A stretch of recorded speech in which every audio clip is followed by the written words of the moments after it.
Bismillahirrahmanirrahim. Assalamualaikum warahmatullahi wabarakatuh. Innal hamdalillah nahmaduhu wa nasta'inuhu wa nastaghfiruh wa na'udzu billahi min syururi anfusina wa min sayyiati a'malina may yahdihillahu fala mudilla lahu wa may yudlil fala hadiyalah. Asyhadu an la ilaha illallah wahdahu la syarikalah wa asyhadu anna sayyidana Muhammadan abduhu wa rasuluhu la nabiyya ba'dah. Amma ba'du. Pada pagi yang berbahagia ini saya ingin menyampaikan pandangan kami terkait dengan dinamika hukum keluarga Islam di Indonesia. Video ini kami buat sebagai bentuk untuk penambahan wawasan dan juga sebagai penambah keilmuan dan juga sebagai bentuk sharing untuk khalayak masyarakat luas. Dinamika hukum keluarga Islam di Indonesia yang awalnya berdasarkan dari hukum tidak tertulis, yaitu berasal dari fikih, kemudian dirubah menjadi hukum tertulis. Dalam hal ini adalah kompilasi hukum Islam. Tetapi dasarnya tetap berlandaskan kepada Al-Quran, As-Sunnah, kemudian juga ijma' dan lain sebagainya. Dinamika ini karena memang sangat penting untuk diberlakukan, maka pemerintah Republik Indonesia membuat Undang-Undang Nomor 1 Tahun 1974, yaitu tentang perkawinan. Yang mana di dalam undang-undang tersebut mengatur bagaimana peran anak, kemudian suami, dan juga terkait dengan anak itu harus dan boleh dinikahkan di usia berapa, kemudian hubungan terkait dengan anak yang apabila katakanlah bapaknya tidak diketahui jelas. Nah, inilah semuanya diatur di Undang-Undang Nomor 1 Tahun 1974. Dengan adanya undang-undang tentang perkawinan tersebut, maka jelas bahwa hukum keluarga Islam di Indonesia ini terjadi dinamika, sehingga para ulama dan lain sebagainya memberikan masukan kepada presiden, dan keluarlah instruksi presiden nomor 1 tahun 1991 tentang kompilasi hukum Islam. Nah, disinilah sahabat-sahabat sekalian, bahwa peradilan agama yang ada di Indonesia harus berlandaskan kepada kompilasi hukum Islam yang mana sudah tertulis, yaitu instruksi presiden nomor 1 tahun 1991. Oleh karenanya, KHI ini menjadi sumber hukum bagi hakim pengadilan agama. Dalam segala keputusannya, hakim pengadilan agama ini harus mengambil dasar daripada kompilasi hukum Islam.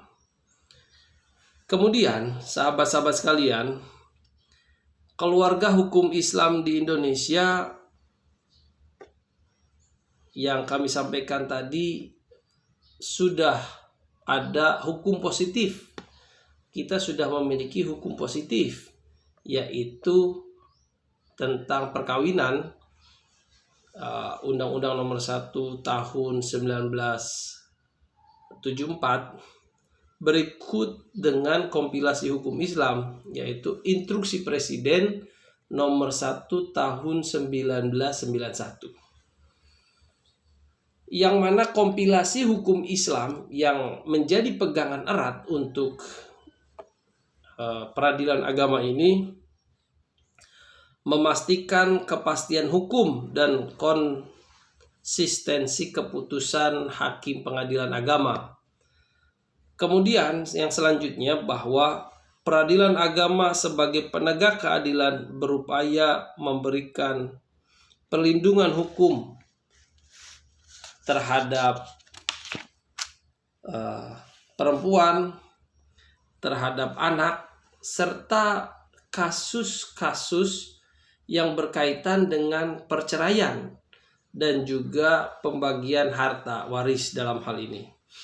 Di kompilasi hukum Islam juga selain mengatur itu, juga mengatur tentang wakaf.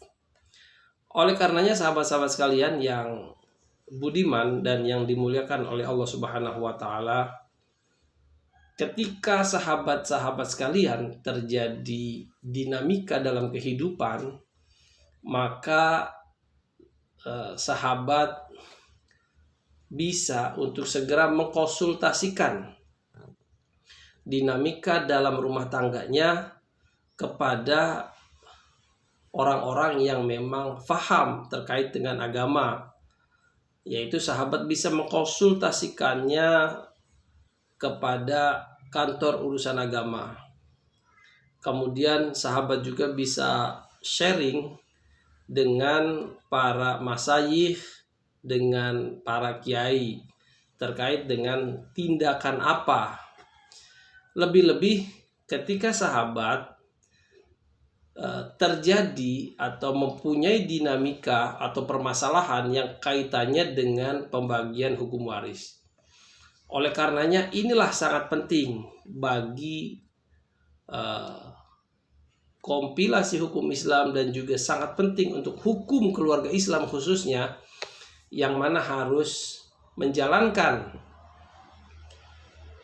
hukum positif yang nanti dipraktekkan oleh peradilan agama sebagai bentuk putusan dan memberikan konsistensi yang tidak merugikan. Inilah pandangan kami terkait dengan sosiologi hukum keluarga Islam. Jadi adanya dinamika perubahan yang dari awalnya fikih dari kitab klasik, kemudian di Indonesia ini dijadikan hukum positif, yaitu terkait dengan Undang-Undang Nomor 1 1974 tentang perkawinan, dan juga Instruksi Presiden Nomor 1 Tahun 1991 tentang kompilasi hukum Islam. Mungkin itu yang bisa kami sampaikan. Kesimpulannya adalah bahwa dinamika yang ada terkait dengan hukum keluarga Islam khususnya itu sudah dibentuk undang-undang dan juga sudah menjadi hukum positif di Indonesia, sehingga semuanya jelas dan semuanya sudah diberikan kepastian ketika kita melakukan hal ini, apa konsekuensi yang akan didapatkan. Itu saja, kurang lebihnya mohon maaf yang sebesar-besarnya. Semoga ini bisa menjadi ilmu baru bagi kita sekalian dan juga bisa menjadi masukan-masukan untuk mereka-mereka yang memang membutuhkan. Akhirul kalam, saya ucapkan aqulu qouli hadza wa astaghfirullahi wa lakum wa risairil muslimin min kulli dzambin fastaghfiruh innahu wal ghafurur rahim. Assalamualaikum warahmatullahi wabarakatuh.